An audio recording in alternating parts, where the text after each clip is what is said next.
Esta matriz está permitiendo definir la relación entre estaciones exclusivamente por flujo de material. Recordemos que es posible involucrar otras relaciones, incluso de tipo cualitativo, de tal manera que se podría usar una escala que permitiera combinar esta relación de flujos con todas aquellas otras relaciones diferentes al flujo. Esta escala puede tomarse del estándar comúnmente usado, que define 4 categorías o niveles de relación positiva y un nivel de relación indeseable. Estamos hablando de una categoría A, donde al comparar dos estaciones se define que es absolutamente necesario que estén juntas, y se va disminuyendo o reduciendo el nivel de intensidad hasta llegar a una categoría O ordinaria, cuando la relación es débil entre dos estaciones. La U, pues, cuando no existe ningún tipo de relación, y X se utiliza cuando es indeseable. Esta X es importante porque está relacionado con la necesidad de separar estaciones o puestos de trabajo. Normalmente está asociado a elementos de seguridad o para evitar contaminación o aspectos que pueden influir negativamente en la operación o en la calidad del producto. En este caso tenemos solamente los 4 niveles de relaciones. Estamos tomando el mayor nivel de flujo, en este caso sería 1700 unidades, es la mayor cantidad, y 100 unidades, que es la menor cantidad. La diferencia sería el rango, 1700 menos 100, y si dividimos en 4 categorías, entonces nos quedarían estos rangos entre 100 y 500, sería categoría O, 500 y 900, categoría I, 900 y 1300, categoría E, 1300 a 1700 unidades desplazadas, sería la categoría más alta, absolutamente necesario que estén juntos.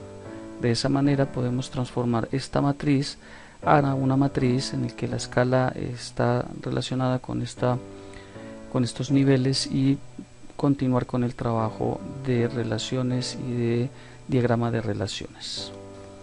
Transformando entonces esta matriz en la que aparecen los volúmenes que relacionan las actividades o los centros de trabajo en una matriz de relaciones de actividad, sería cambiar estas cifras por la letra correspondiente al nivel de intensidad. En este caso, 1100 unidades transferidas entre materia prima y las prensadoras estaría en el nivel E de intensidad. Entonces las cambiaríamos todas dependiendo del nivel a que correspondan, siempre asociado a esta escala, hasta que finalmente tendríamos esta matriz de relaciones de actividad, donde son estas las letras que definen ese nivel de intensidad. El formato más comúnmente usado para desarrollar la matriz de relaciones de actividad es el que se presenta aquí. Tiene la misma configuración, lo único es que cuando se comparan entre pares de estaciones o centros de actividad o áreas o máquinas, se utiliza una especie de rombo donde se intersectan o donde se comparan cada una de estas estaciones. En la parte superior del rombo iría el código alfabético que corresponde al nivel de intensidad de la relación, y en la parte inferior un código numérico. Normalmente se utiliza numérico para definir la justificación o el motivo de esa relación y de esa intensidad de la relación. La idea es que esta matriz entonces permitiría combinar las relaciones de actividad que se generan no solo por flujos de material como la que estamos desarrollando, que en este caso correspondería al código número 1 de razón o de motivo, sino que podría integrar razones diferentes al flujo de material, como ya lo he mencionado. Podría ser por contacto frecuente, por supervisión, flujo de papeleos o documentos, uso compartido de recursos, etcétera, etcétera, lo que se haya considerado como justificación para definir que existe la necesidad de que estén próximos, o cuando existe, más importante quizás, la necesidad de separar estaciones o puestos de trabajo. Entonces, tal como se muestra, cada relación de pares se haría en ese rombo que es la intersección. En este caso podríamos estar relacionando las prensas con el área de embalaje. Aquí se colocaría la relación o la intensidad de la relación en uno de estos niveles, y en la parte inferior qué es lo que justifica esa relación. Si convertimos nuestra tabla a este formato, nos quedaría de esta forma. Entonces ahí estaría toda la codificación de las relaciones de proximidad, y como lo único que tenemos es flujo de material, no hemos considerado ningún otro tipo de justificación para la relación entre las actividades, entonces por eso aparece el número 1. Los rombos que quedan en blanco podrían llenarse también utilizando el código U. Recordemos, no importante, no hay relación, pero resulta inoficioso, no terminaría haciendo nada. Entonces podemos dejar solamente código donde efectivamente hay algún tipo de relación. Con esta tabla o matriz de relaciones, entonces podemos pasar a la tercera etapa, que es el desarrollo del diagrama de relaciones. Entonces, a partir de esta codificación, utilizamos una representación gráfica de la intensidad de la relación. En algunos casos, algunos autores utilizan colores, algún software, hay software que permite desarrollar este tipo de diagramas, también utiliza colores, pero quizás lo que mejor puede dar una idea clara respecto a la intensidad de la relación de proximidad o a la necesidad de cercanía entre estaciones, recursos, áreas, quizás sería una forma gráfica como la que presento acá, en el que el nivel superior o el mayor nivel de intensidad se representaría con 4 hilos, la categoría E con 3 hilos y así sucesivamente hasta la categoría O con un solo hilo. Si lo aplicamos al ejercicio que llevamos, entonces lo que sigue es sacar, clasificar desde la mayor hasta la menor intensidad. Hacemos una especie de resumen en una tabla de las relaciones entre estas áreas, en este caso máquinas, y nos quedaría de la siguiente forma. La categoría A entonces sería para la relación entre inspección y acabado. No tenemos más relaciones tipo A, entonces ahí está, inspección, acabado, y 4 hilos representando la relación. Lo haríamos con las demás, en este caso la categoría E, podemos empezar de arriba hacia abajo en orden, o si tenemos las cifras, como hay muchas en categoría E, podríamos aquí internamente en la categoría también mantener una jerarquía, ubicando primero, como estos son volúmenes, solo que los cambié a una escala categórica, podría utilizar esos volúmenes para también ordenar aquí internamente estas relaciones por pares. Aquí tenemos la relación entre M y P, M que corresponde al almacén de materiales o materias primas, y P las prensadoras, es relación tipo E, lo ubico en esa categoría y las conecto con 3 hilos. Lo mismo hago con todas las demás relaciones hasta llegar a embalaje y almacén de producto terminado, que lo he denominado Z, con 3 hilos. Lo mismo hacemos con I, solo hay una relación tipo I entre prensas y prensadoras, y 2 relaciones tipo O entre prensas y taladradoras, PT, y entre acabado y embalaje, AE. Una vez tenemos estas clasificaciones, esta clasificación por categorías o niveles de intensidad, entonces empezamos a desarrollar el diagrama de relaciones.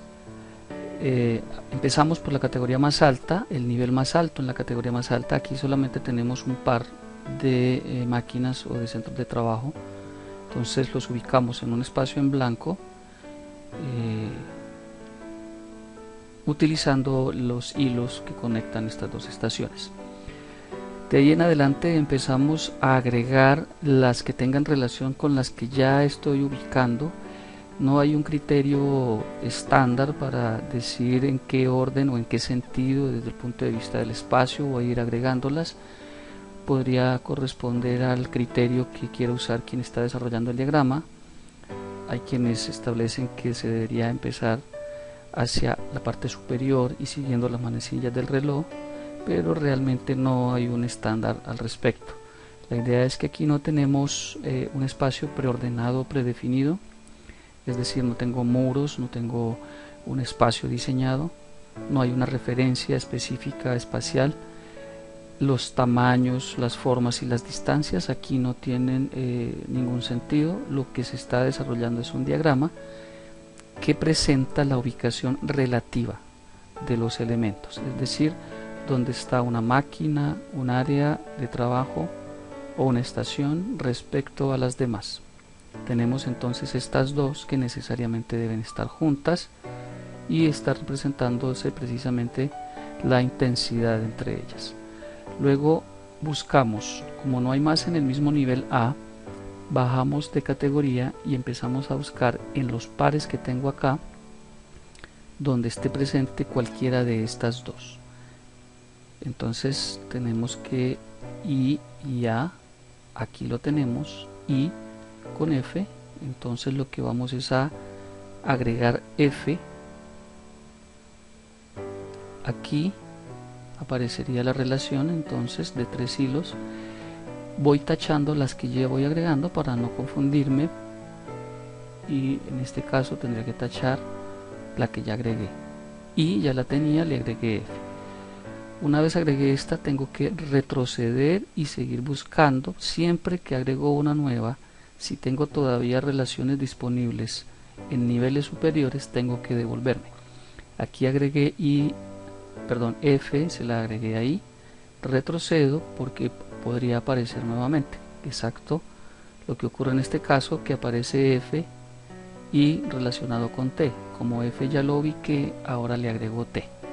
La tachamos, retrocedemos, está M con P, I con E, ya tengo la I, le agrego la E, tachamos, luego aparece E con Z, agrego la Z, tachamos. Fíjense que M y P no han aparecido, entonces tenemos que bajar de nivel. P con F, agregamos la P, tachamos. Recordemos, hay que siempre revisar antes a las que están del nivel superior. Como allá apareció P, ahora sí le puedo agregar M, ahí está, tachamos. P con T, aparece la relación, ambas ya están ubicadas, solamente me faltaba indicar la relación. Y lo mismo ocurre en la última, que es la relación entre acabado y embalaje. Ya están las dos ubicadas, simplemente falta agregarles la relación que existe entre ellos de manera gráfica. Es un hilo solamente, debido a que es relación tipo O. Este diagrama de relaciones de actividad sería la primera versión gráfica de las actividades, es decir, de cómo quedarían ubicados los puestos de trabajo o máquinas, siguiendo un criterio claro, que en este caso corresponde al análisis de flujos, esos análisis de flujos que permiten definir intensidades en la relación de proximidad. Repito, aquí no hay todavía ningún tipo de relación espacial, dimensional, simplemente es ubicación relativa. Este diagrama de relaciones de actividad sería la primera versión gráfica de las actividades, es decir, de cómo quedarían ubicados los puestos de trabajo o máquinas, siguiendo un criterio claro, que en este caso corresponde al análisis de flujos, esos análisis de flujos que permiten definir intensidades en la relación de proximidad. Repito, aquí no hay todavía ningún tipo de relación espacial, dimensional, simplemente es ubicación relativa.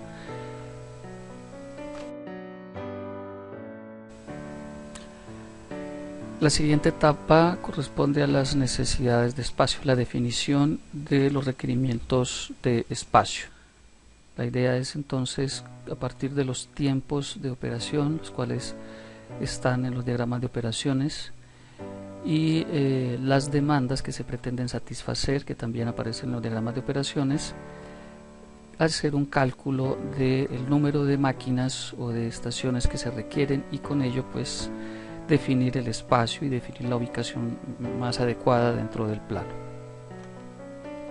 Lo más indicado para hacer ese análisis de capacidad o de cálculo de estaciones o de máquinas sería utilizar el diagrama multiproducto, ya que contiene consolidado todos los tiempos y las operaciones asociadas para todos los productos. Tenemos acá los tiempos y aquí las demandas.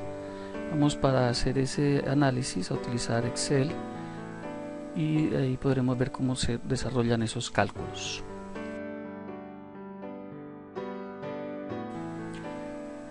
Tenemos aquí la tabla que me va a permitir calcular las necesidades de recursos o de máquinas. Tenemos el producto A, cuya demanda son 400 unidades, y aquí en cada una de las celdas ubico los tiempos de cada una de las operaciones. Por ejemplo, en prensadora, para el producto A tenemos 0.2 minutos, unidades de tiempo. En la fresadora, recordemos que hay dos operaciones. Para hacer el producto A, en la operación 2 se gasta 0.8, y en la operación 4, que también lo hace en la fresadora, se gasta 1 minuto. De tal manera que aquí hacemos la suma. El tiempo total requerido de fresadora para el producto A es de 1.8. Hacemos lo mismo con las demás estaciones para todos los productos. Trasladamos esos tiempos. Recordemos, el producto B no utiliza taladradora, por eso está en blanco, y tampoco la estación de acá abajo. No olvidar sumar los tiempos cuando se utiliza más de una vez la estación. En el caso de inspección también, para el producto A es la suma de las dos inspecciones. La primera inspección que se hace, que se gasta 0.6 unidades de tiempo, y la segunda inspección, que son 0.5 minutos. Ahí tenemos la suma, entonces daría 1.1. Si observan aquí rápidamente, en el producto C debe también en inspección sumar 0.5 y 0.2 por las dos inspecciones que se realizan para el producto C en la estación correspondiente. Voy a copiar los encabezados, copiar, pegar. Voy a hacer una tabla con los tiempos totales. Entonces, para saber cuánto tiempo se necesita en total de prensadora para el producto A, pues lo que hago es multiplicar el tiempo de prensadora por cada producto por el total de productos. En este caso sería 400 por 0.2 y me daría 80 minutos. Para hacerlo fácil, entonces voy a decir que B2, que es donde está la demanda, le voy a poner signo pesos al número 2 para que al copiar esta fórmula siempre haga referencia a la misma celda B2, es decir, no se me actualice la referencia por las filas. Por eso solamente les pongo signo pesos al número 2. De tal manera que con esto puedo copiar, y ahí tendría el cálculo de todos los tiempos. Aquí tengo B4 por B2, siempre será B2 la demanda. Entonces, de fresadoras, para las dos operaciones que desarrolla, la número 2 y la número 4, necesitaría 720 unidades de tiempo. Minutos podría ser. Luego puedo copiar esto a todas las demás productos y tendríamos aquí el cálculo del total de unidades de tiempo requeridos. Ahora vamos a calcular la suma de los tiempos que ya están multiplicados por las demandas. Con eso sabría en total, para satisfacer la demanda de los 4 productos, cuánto necesitaría de cada uno de estos recursos. Entonces hacemos la suma de todas estas celdas, y en total para los 4 productos necesitaría 185 unidades de tiempo, 185 minutos de prensadora. Copiamos hacia abajo y ahí tendría total tiempo requerido de cada uno de los recursos.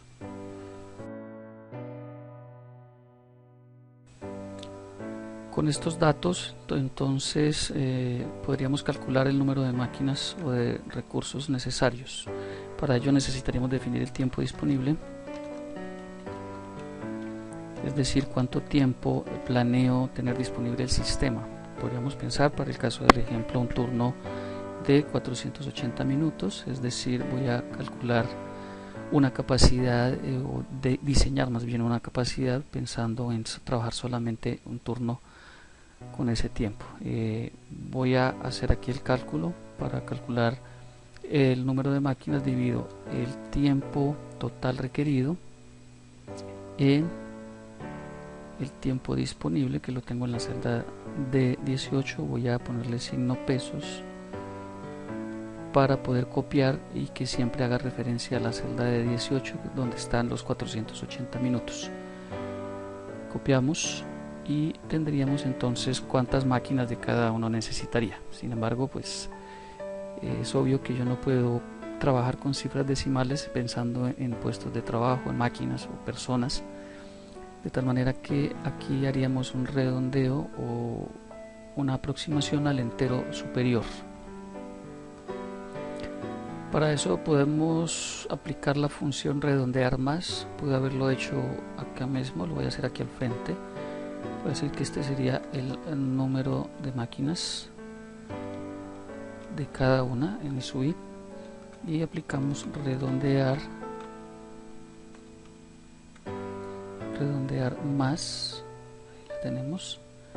Me pide un documento que es el número que quiero redondear, y el número de decimales le voy a decir 0 decimales para que me lo dé entero.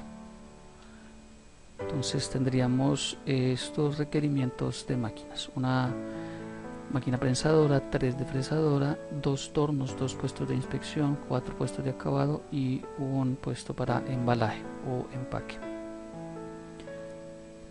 Es importante aclarar que en esta etapa de planeación de la instalación se podría considerar elementos adicionales a estos análisis. Por ejemplo, el considerar aquí en los turnos disponibles restar los tiempos que se vayan a asignar para descansos o para hora de almuerzo, haciendo mucho más preciso el cálculo asociado al tiempo efectivamente disponible, restando todos esos intervalos de tiempo que no serían relacionados con actividad. Lo mismo sucede con el cálculo del número de máquinas. La decisión de agregar o no una máquina pensando en la subutilización o en los niveles de utilización podría ser un análisis un poco más complejo, mucho más profundo.